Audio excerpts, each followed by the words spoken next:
Pour notre deuxième étape de notre voyage dans le Péloponnèse, nous avons mis le cap sur une cité de légende.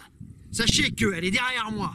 Cette cité, c'est Agamemnon, c'est la guerre de Troie. Souvenez-vous de vos cours de 6e. C'est l'une des premières véritables civilisations de l'histoire européenne.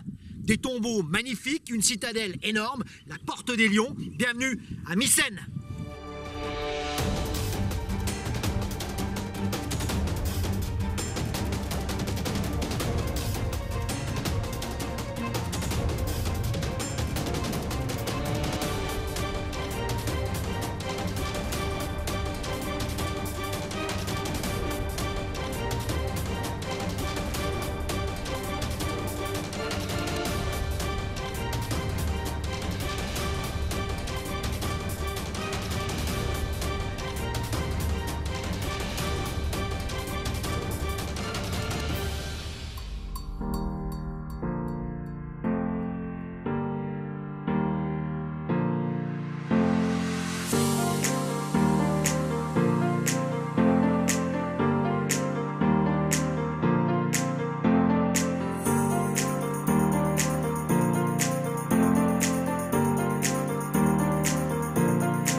Bon, à 200 mètres à peu près du centre de Mykènes, on s'est trouvé une petite adresse grâce au guide du routard. On va lui faire confiance. Petite planète derrière moi.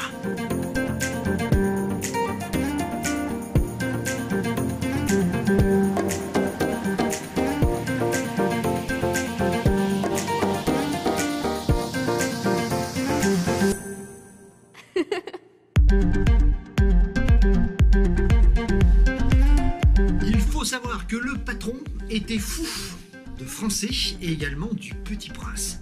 Ne cherchez pas bien loin le nom même de son hôtel, Petite Planète. Il règne ici une certaine ambiance francophone. Sa fille d'ailleurs a pris le relais avec la maman. Elle aussi parle super bien le français, c'est elle qui vous accueillera.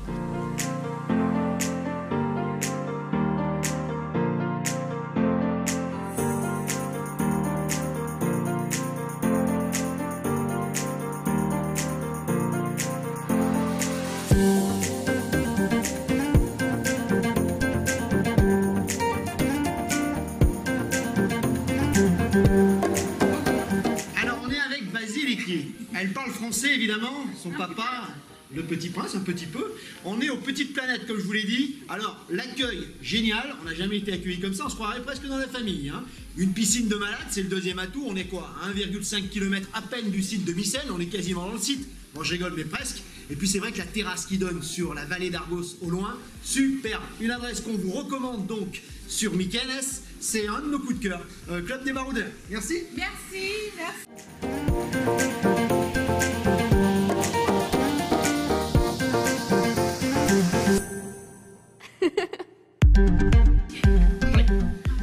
Dernière chose, c'est vrai, on n'a pas pu manger ici hier parce que la cuisinière c'était son anniversaire, mais le repas est sublime, un repas familial. Très franchement, on vous encourage à manger ici. On n'a pas pu le faire cette année, c'est un regret. Et puis le petit-déj, gargantuesque. On mange bien ici, famille typique, et en plus c'est grec, produits frais. Pourquoi se priver?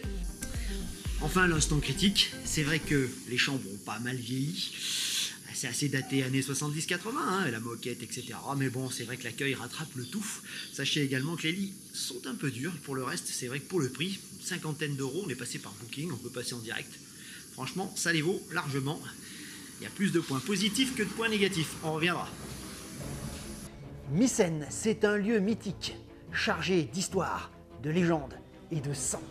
Ici, pas de théâtre antique ou de temple grec, comme au Parthénon où nous étions à Athènes, mais des murs cyclopéens qui semblent avoir été taillés par des géants. Nous sommes ici aux sources de la civilisation grecque, dans l'une des premières civilisations de l'histoire. Magique et impressionnant. Et d'ailleurs, ça a impressionné des voyageurs depuis le 19e siècle. Il faut dire que ce seraient les Cyclopes qui auraient fondé la cité de Mycène, à légende quand tu nous tiens, sur la demande d'ailleurs de Persée. En effet, c'est Persée qui serait à l'origine de la fondation de la cité de Mycène. Et oui, rappelez-vous, Persée, rappelez-vous de vos cours de 6e. La mythologie, ça vous revient? Eh oui, c'est la Gorgone, c'est Pégase et c'est le lancer de disque dans la tronche de son grand-père, sacré Persée. Un personnage assez mythique, mythologique, je devrais dire, l'un des plus aimés de la mythologie grecque, en tout cas, l'un de mes préférés. Sachez que quant à l'origine de ce nom, Mycène, il y a beaucoup d'hypothèses et beaucoup de mystères autour du nom de Mycène. Pour Pausanias, au IIe siècle après Jésus-Christ, il s'agirait d'un champignon qui pousse dans la région et dont Persée serait friand. Pour d'autres, c'est le manche de l'épée qui aurait servi à trancher la tête de la Gorgone. Homère, dans l'Odyssée, évoque Mycénée, c'est une nymphe. Enfin, sachez que Homère l'a surnommée la ville riche en or. Quoi qu'il en soit, Mycène est l'une des cités les plus mystérieuses et les plus impressionnantes du Péloponnèse.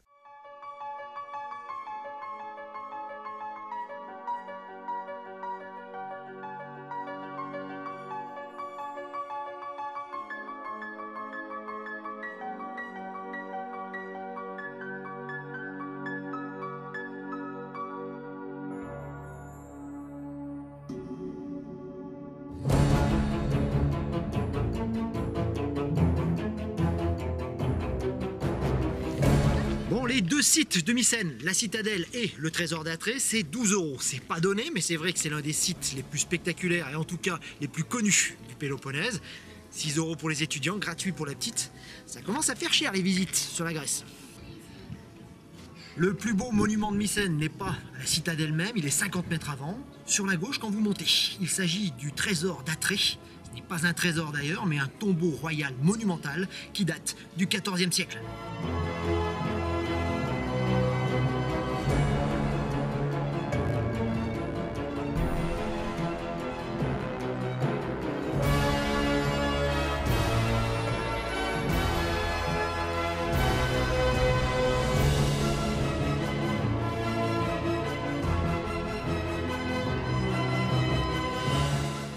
Levez la tête sur le linteau qui supporte tout le poids évidemment de la porte et du tombeau, 120 tonnes, énorme.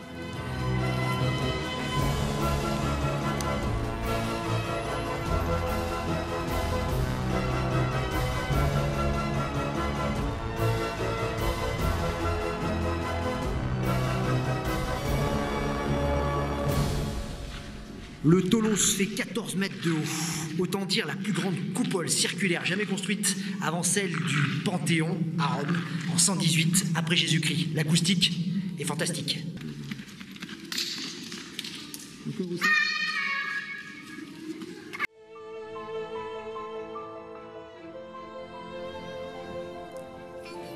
Film. On peut la prendre. Drôle de rencontre. Aïe, oui, magnifique. Drôle de rencontre sur la route de Mycène. Aïe.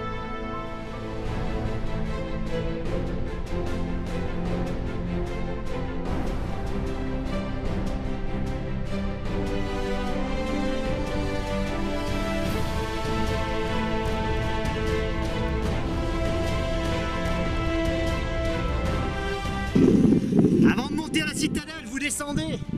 Les tombes mycéniennes sont remarquables, vous en avez une juste en dessous. Des tombeaux préhistoriques dont je viens de vous parler.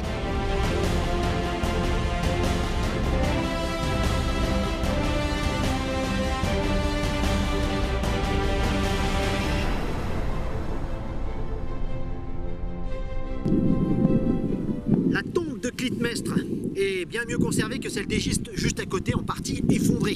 Sachez que Clytemnestre, souvenez-vous, c'est la femme d'Agamemnon. Elle lui en veut énormément, il est parti 10 ans à la guerre de Troie, il l'a trompée éhontément et en plus, il a tué sa fille. À son retour, elle saura s'en souvenir. Agamemnon a qu'à bien se tenir, il mourra dans des conditions assez épouvantables, assassiné par l'amant de Clytemnestre. Sa tombe est là, rien à voir sans doute, ce sont des grands personnages mycéniens qui sont enterrés ici, mais la légende est tenace et on leur a donné des noms de légendes troyennes. Ces tombeaux mycéniens sont tout simplement spectaculaires, avec leur triangle de décharge, leur linteau gigantesque pour soutenir le tout. Ce sont des œuvres remarquables d'une des premières civilisations européennes, en tout cas de cette taille. Les gens qui devaient se faire enterrer ici étaient des personnages de haut rang, sinon des rois. Allez. Ces tombeaux sont appelés Tholos, ou tombeaux en nid d'abeille. vous regardez leur structure, ce sont des voûtes spectaculaires, sorte de tumulus, on pourrait les appeler comme ça. Hein. Et puis l'allée qui mène au tombeau est tout simplement étonnante. Et puis l'acoustique à l'intérieur, alors que c'était fait pour les morts.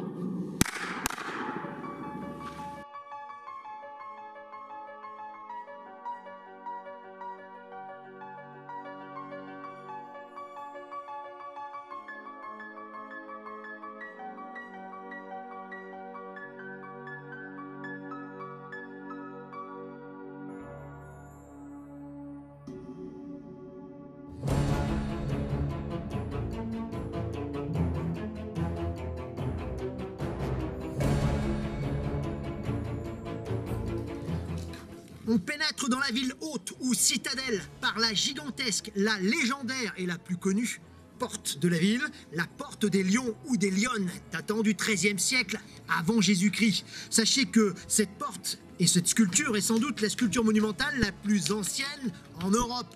Tout simplement, les têtes ont disparu, elles étaient soit en bronze, elles ont été volées, soit en pierre, elles ont été détruites. Ah oui, au fait, au milieu des deux lions, il y a une espèce de colonne avec un chapiteau, 4 anneaux. Certains pensent que c'était les emblèmes, les armoiries de la ville ou des Atrides, la fameuse famille d'Agamemnon. Sanglants et sanguinaires, ils se sont tous étripés les uns les autres, je vous le rappelle.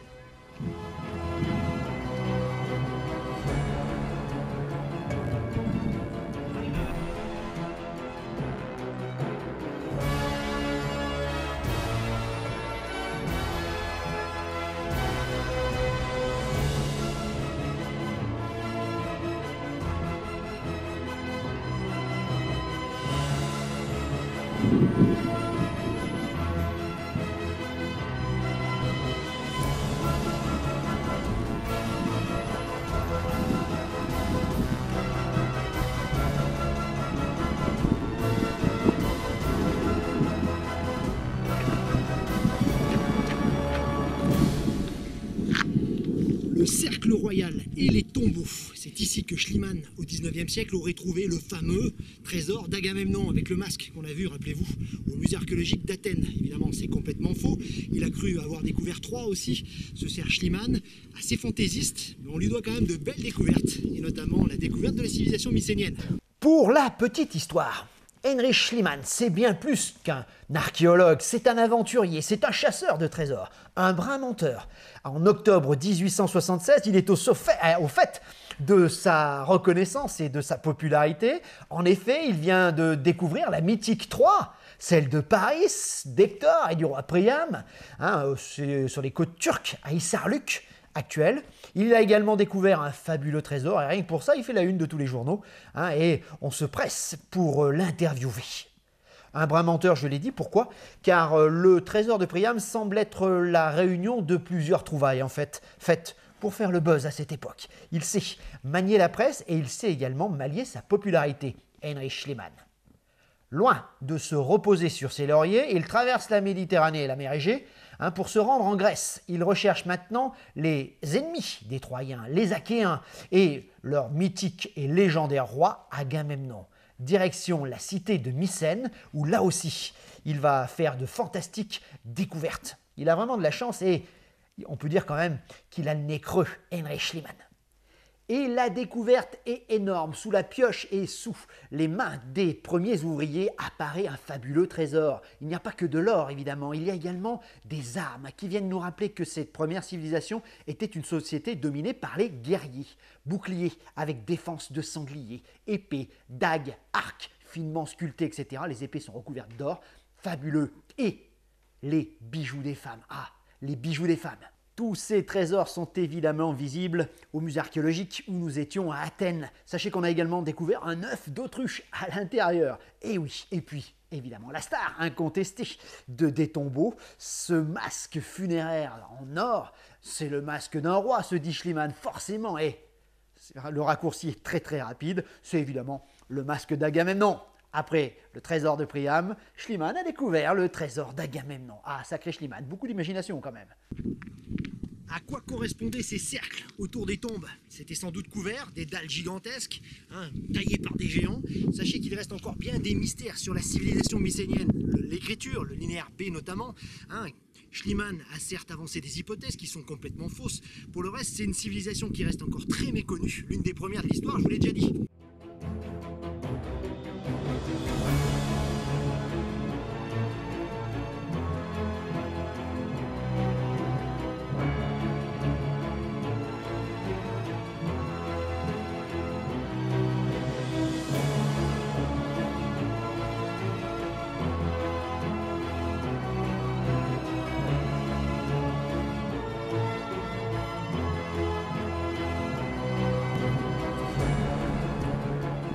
Du haut de l'éperon rocheux et de la citadelle, on comprend mieux pourquoi les hommes se sont installés ici depuis la plus haute antiquité et même la préhistoire. Le site est hautement stratégique. On domine la vallée d'Argos en contrebas, la mer est à 15 km, un golfe rempli d'alluvions. On est à la fois un accès rapide à la mer et à la fois on est assez loin pour être en sécurité des pillages et du piratage. Allez, petit cours d'histoire pour les nuls. La civilisation mycénienne, c'était quand ? Alors sachez qu'elle est contemporaine de la civilisation minoenne qui s'étend en Crète au 14e, 15e siècle avant Jésus-Christ. C'est à peu près du même acabit ici. Des murailles fantastiques, l'une des premières civilisations de notre histoire européenne. Les premières grandes tombes monumentales, les premières citadelles, les premières écritures. On est au cœur de notre histoire.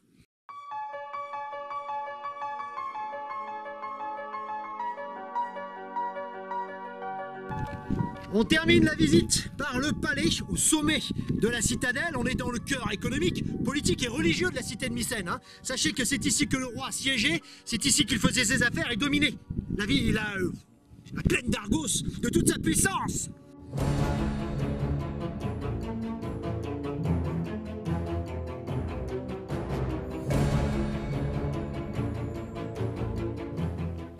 Quelle forteresse incroyable que cette cité de Mycène, qui était constituée en deux parties. La ville haute, sorte d'acropole, où trônait le Wallax, le roi dans son palais, et une ville basse en bas, où nous avions les habitations évidemment, et les tombes que nous avons visitées tout à l'heure. Sachez que, au sommet de la colline, ce palais a quasiment disparu aujourd'hui. On sera assez déçus, par contre le point de vue est remarquable. Bon, petite déception, ça commence à siffler en bas, on va se faire virer tranquillement comme on en a l'habitude, vous nous connaissez. Petite déception, le mégaron, c'est-à-dire l'espèce de foyer où se trouvait autrefois sans doute le trône du roi, est carrément bâché sous un toit, on n'y aura pas accès. Mais quand même, on a une vue sublime d'ici, le soleil se couche petit à petit sur la plaine d'Argos, on n'est pas loin d'être les rois du site de Mycène. On arrive madame, j'entends les sifflets.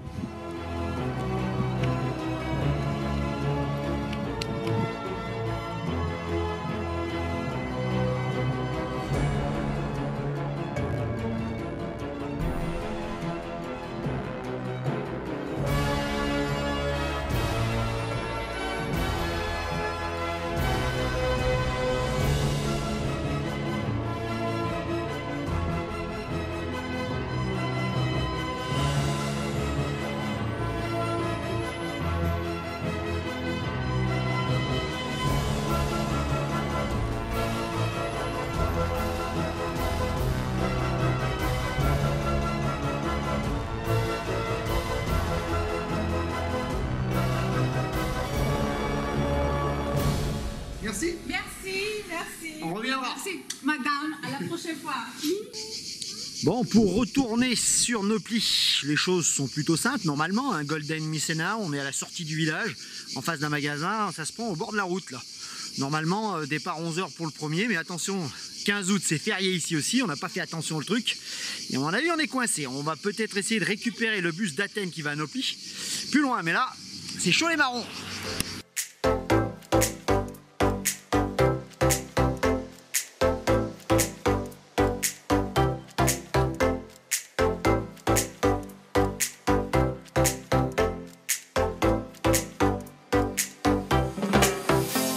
Bon, on s'est fait amener à Fichti, un petit village, on a quoi, 2 bornes à peu près de Mykènes. C'est les dames qui nous ont amenés, les dames de Petite Planète, on a de la chance. On va récupérer la grande ligne qui va d'Athènes à Nauplie, le bus de midi. On a de la chance, 2,50 €, c'est quand même moins cher que le taxi. Le mec nous prenait carrément 30 €, le voleur.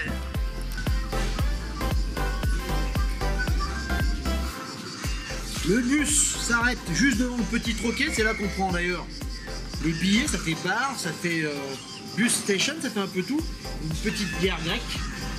Et on va être sauvé. Direction Nopli.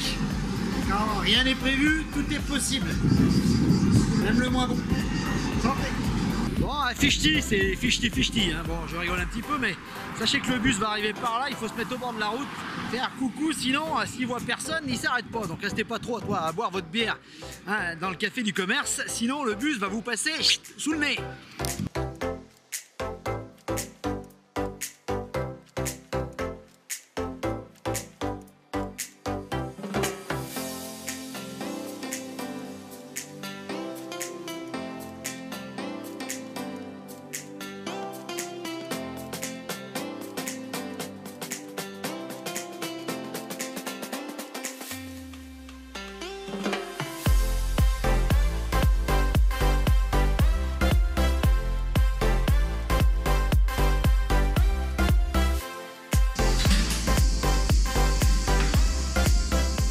Allez, dans la petite station de Nopli, station de bus, vous avez des consignes à bagages. Et ça, c'est pas mal. Si comme nous, vous avez quelques heures à passer sur Nopli en attendant votre bus, 15 août oblige, 17h30. On va faire un petit tour à la plage, faire un peu de shopping et on a laissé, c'est assez grand, hein, pour 2 €, on peut rentrer 3 ou 4 bagages sans problème.